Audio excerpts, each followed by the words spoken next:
guys, welcome to my channel. Yes, I have not posted in a while, but if you haven't seen me before, my name is Alex Schwartz, and many moons ago somebody decided it'd be a good idea to give a guy with no legs a license, and so he ended up with this. You can see here I have a 2002 Lexus IS300. This one has about 190,000 miles. Yes, it's an automatic. You can hate me all you want. I do not mind, and it does have a limited slip differential.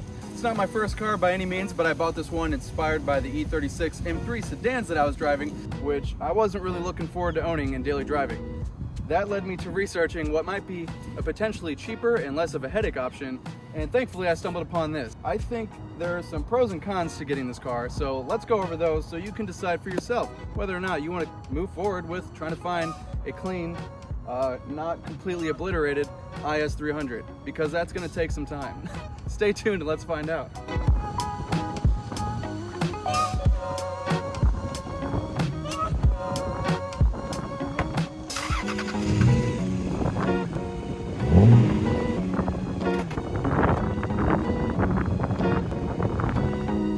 Alright, so let's just talk about why I still love this car after so long. Like, I've owned it for quite a while now, okay?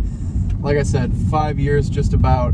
And the reason that I got this car, as I also mentioned, is because I was test driving E36 M3 sedans.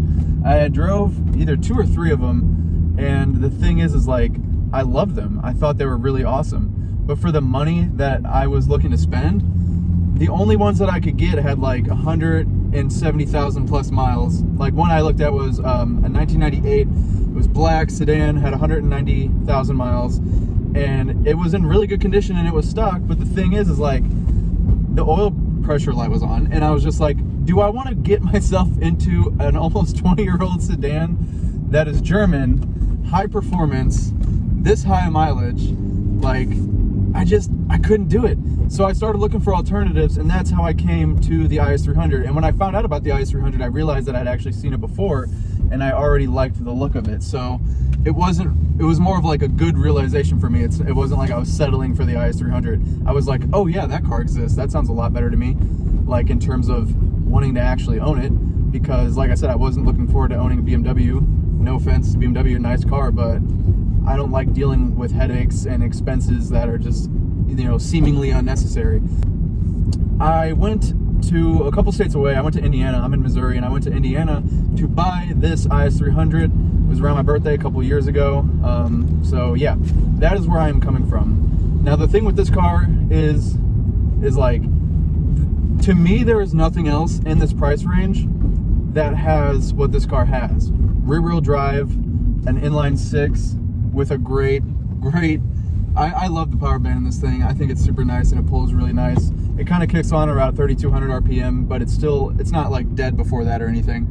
So I love that aspect of this car. Obviously, it's a 2JZ, same thing that's in the naturally aspirated Supra, and there's versions of it, I think, in the SC300 as well, and the GS300. So it might be slightly different in the SC. I can't remember exactly off the top of my head. But fun fact is, I actually test drove an SC300 back to back with this thing, because I was actually gonna, after I owned this already, I was gonna trade it for an SC300, because I'm a coupe guy. I like coupes.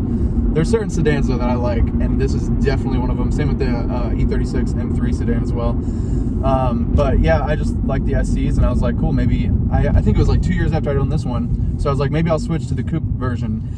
Little did I know, it is not a coupe version of this car, to say the least. The steering was much more that of a Tahoe, and obviously it was all stock. I just have some kind of light lowering springs for this, so it's not totally stock, but yeah, that thing was like definitely a cruiser. I would describe it as a cruiser for sure. And the thing is this has paddle shifters, basically. They're more like buttons, but they do the job. And this is a 5-speed automatic, and the SC300 was a 4-speed with no shiftability, so that was not fun. Didn't have a limited slip differential like mine has either, so I ended up not trading, even though it was really clean. But so yeah, this car having a limited slip differential, the 2JZ, rear-wheel drive, paddle shifting on the 5-speed, which is a very good transmission considering these were made in 1998. I came from a 2000 Acura Integra with an automatic, and that automatic is basically trash compared to this one. I mean, it's a 4-speed, and that thing just was not good. And obviously there was no manual shiftability or anything like that. For being a 98, this has a pretty good transmission. On top of the fact that this transmission, I've been told, is really reliable and can hold power and stuff if you wanted to modify it, although mine is stock. So those are all really good things to me. Another reason that I like this car is the only thing I have is subwoofers in the back and a head unit.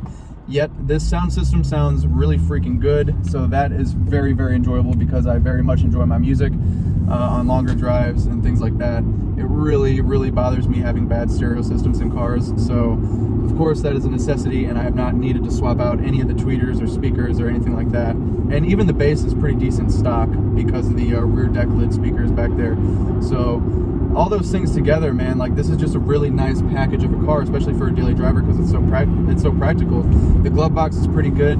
The 2001s don't have an armrest, as you see right here. The 2001s also don't deal with the sticky dash that 2002 to 2005 deal with. And I know I said that this car started in 1998, but we only got them in the States in 2001. 2001 did not have the sticky dash, and the 2001 did not have an armrest, and the 2001 had a built-in emblem in the grille, whereas 2002 and on, you can pop the emblem out of the grille. I don't know what prompted that change, but that is a thing. Another good thing about these cars is they have a double wishbone suspension all the way around, which is really nice.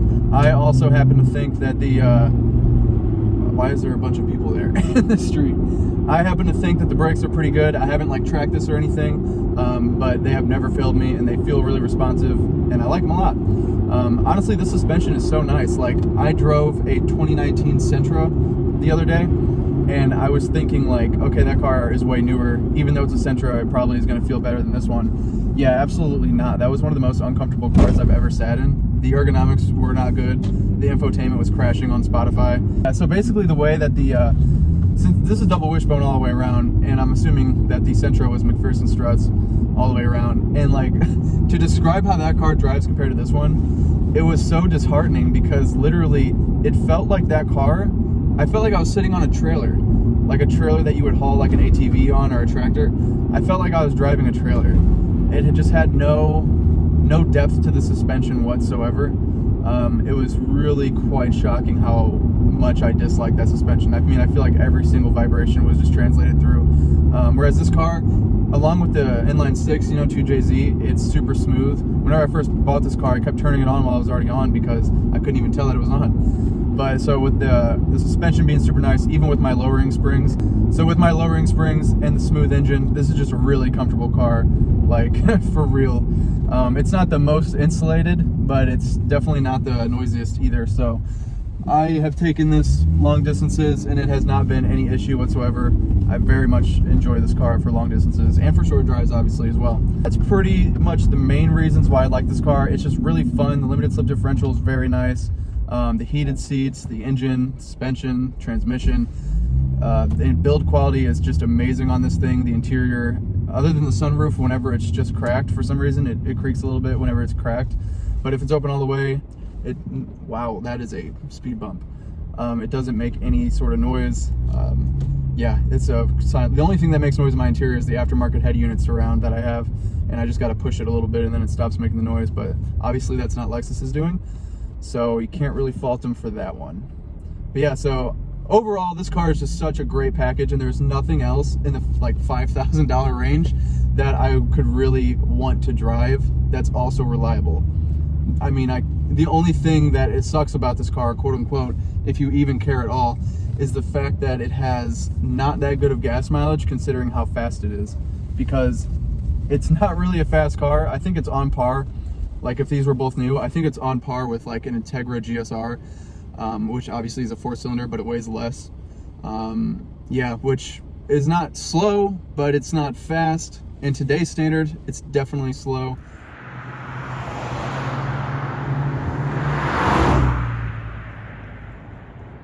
But it's not like the worst thing in the world. I mean, given everything else with this car, I really don't care that it's not that fast. It's torquey enough that I don't really notice it too much unless I'm like on the highway trying to do a pull.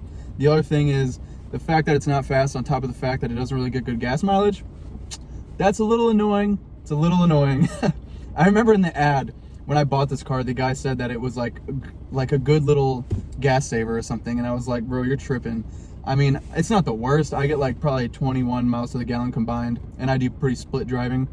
But like, it also uses premium on top of not getting good gas mileage. I mean, even on the highway, you're gonna get like 23 is what it's rated at, 23 miles to the gallon on the highway using premium while not being fast and not even being that heavy. This car weighs around 3,200 pounds, I believe. Mine has heated seats and the automatic transmission, so mine might be around 3,300. But yeah, so it's kind of like, I mean, I just picture it as I'm getting the reliability instead, which on my day-to-day basis in my you know, general ownership of this car, I definitely would prefer to be a little bit slower and not have to deal and waste my time with repairs and things like that than like to go a little bit faster, especially when the power band already feels so nice. So that is why I still like this car. Another thing with this car that's really nice is the fact, like I mentioned about the reliability, the things that I have changed throughout this car's life are really just the normal maintenance things. The only thing that I have had to do that were out of the ordinary is this super weird issue that I had with the headlights were staying on after I would turn the car off and leave, which caused my battery to drain. And so like, I let it go for a couple months because I was just being stubborn about it, even though I had already looked up how to fix it, but it seemed like it was too good to be true. So finally, like after a while, I decided that I was gonna work on it. And so I really sat down and was like, okay, so this is all it takes. This is really what's true. Like, all I gotta do is this. And even though it seemed stupid, I did it and it worked. It was literally the easiest repair I've ever done on a car in my entire life. And like I said, my battery drained probably 5 times over the course of like 2 months before I actually did something about it because I'm stupid. But all I had to do was, there's a screw right around here. Where is it? Yeah, right here on the door sill. And apparently that, I don't know if it messes with the ground, I can't even remember anymore, but it gets some like, I don't know, not rust, like it wasn't rusty or anything, but you know, just get some like stuff on it and I guess breaks the connection. All I had to do was unscrew that screw and screw it back in, and my battery has never died again since then, and it's been years now. So I'm an idiot for letting my battery die, and I did end up getting a new battery. That one was super old anyways, so I was just like, screw it. But I did end up getting a new battery, but again, that's a regular maintenance thing, so the tires are cheap, battery was cheap, oil changes, I don't know, I think I paid 45 bucks for the high mileage ones. That's the only thing I take it to a conventional place for, is just the oil change. But other than that, I've done like a bunch of bushings, I've done the suspension, I did the whole suspension for 600 bucks, I did a bunch of bushings, I think they were a couple $100. The timing belt with the VVTi gear, cam seal, valve cover gaskets, spark plugs, all that kind of stuff. Honestly, I think if I combined all that together, I probably have not spent more than $1,500. I think the timing belt thing alone with all that other stuff was maybe $750 or something like that. It was definitely not over $1,000. It was definitely not over $900, and you only do it one time. So that was the biggest expense on this whole car since I've had it for 5 years. So I have spent so little on this car over the years, and it has like been so good. And the fact that it's so fun, and I love the way it looks on the inside and outside, it's like, it's such a nice car for $5 grand. I can't think of anything else that's reliable, rear wheel drive, has an optional, at least limited slip differential, a decent automatic transmission. I can't remember how I said it, but like a good engine, and just like is well built enough to where, you know, I'm not gonna feel like I'm driving some clapped out car. Like, not only does the like mechanics hold up good, but the interior holds up nice. The only issue that I mentioned was the sticky dash. That can suck. You can replace the whole dash, or you can do what I did, which I'll make a video on. I fixed my sticky dash just recently, like literally last week, so that's really awesome because it was disgusting. That is like the only thing about the interior. My steering wheel isn't in best condition, but you can just rewrap the steering wheel, so that is not the worst thing in the world. Other than that, my friend has 275,000 on his IS300, and his interior, he wrapped his steering wheel, and therefore his interior basically looks better than mine. And he has a 2001 dashboard, so his does not have any sticky dash. So like, literally, like, it looks like a brand new car on the inside when it comes to his, and that's 275,000 miles. That is so many miles.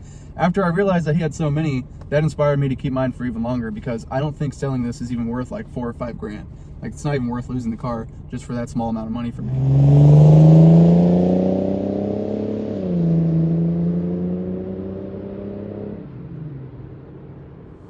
And not only all that, but like when you go to do the work on these cars, the little work that you are going to need to do, the interior like of the engine bay is it's just pretty easy to work on. The spark plugs are kind of a pain, but everything else, as far as I've done at least, has been pretty easy. Nothing has been like shocking or surprising.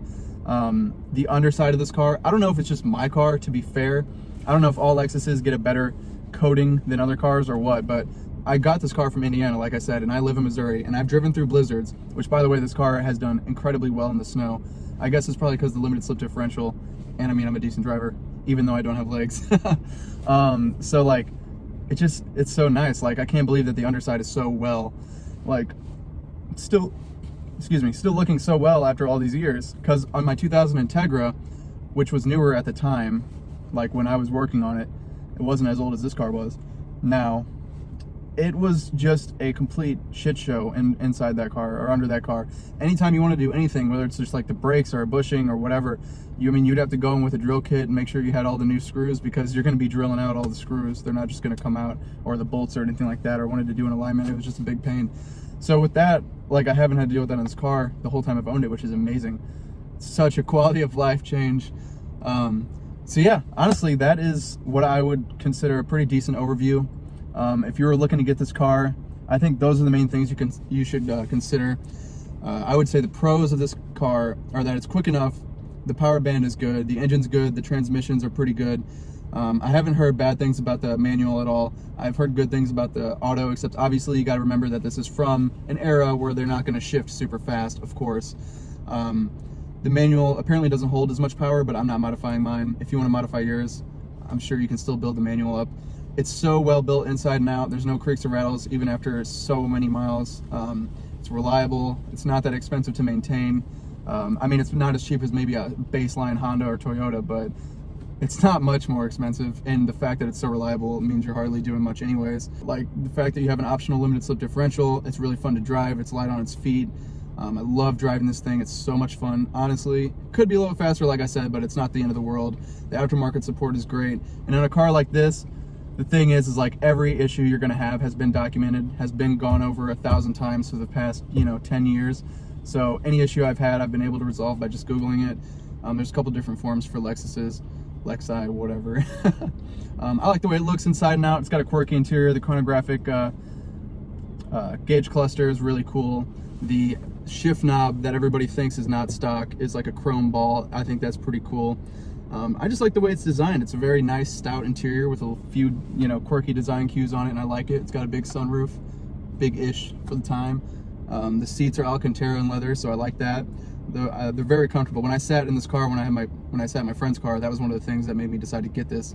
I would say the cons are that even though the build quality is really good, these materials are still plastic. But the thing is like, they're still really high quality plastics. Like, these are not hard, cheap, thin plastics that are gonna crack. I mean, I literally couldn't imagine any of this cracking. It's way too thick.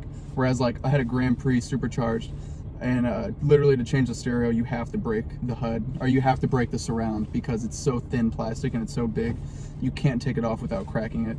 If you've ever owned a Grand Prix and you change the radio, you know exactly what I'm talking about. And let's see, the other cons, the sticky dash, that is a legitimate con to this car, I would say.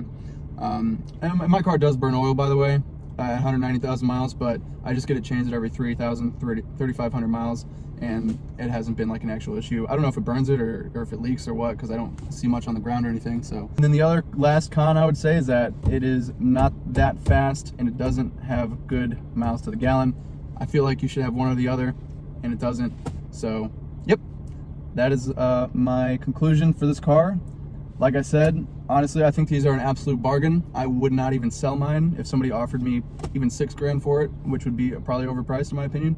So if that tells you anything, then it should be that it is definitely worth it. And if you're looking at one and you like the way they look, you will probably not be disappointed when you drive them, as long as you're not thinking that it's literally going to be a twin turbo Supra. So thank you very much for watching. I hope you've learned something, and I hope this has helped you in your journey to own an IS300. If you have any other questions, or you want me to do like a deep dive into this car, because this wasn't really a review, this was just my 5-year ownership kind of aspect, but I can do like a straight up normal kind of in-depth review where I, look at the driving and the design cues and everything like that, the inside and the outside. Yeah, drop a comment below if you want me to do that. And I might do a video on all the things that I've done to this IS300. I haven't done too much, but it's more like a lot of little things, and I could go over that, but let me know. Hope you guys have a great day. See you in the next video.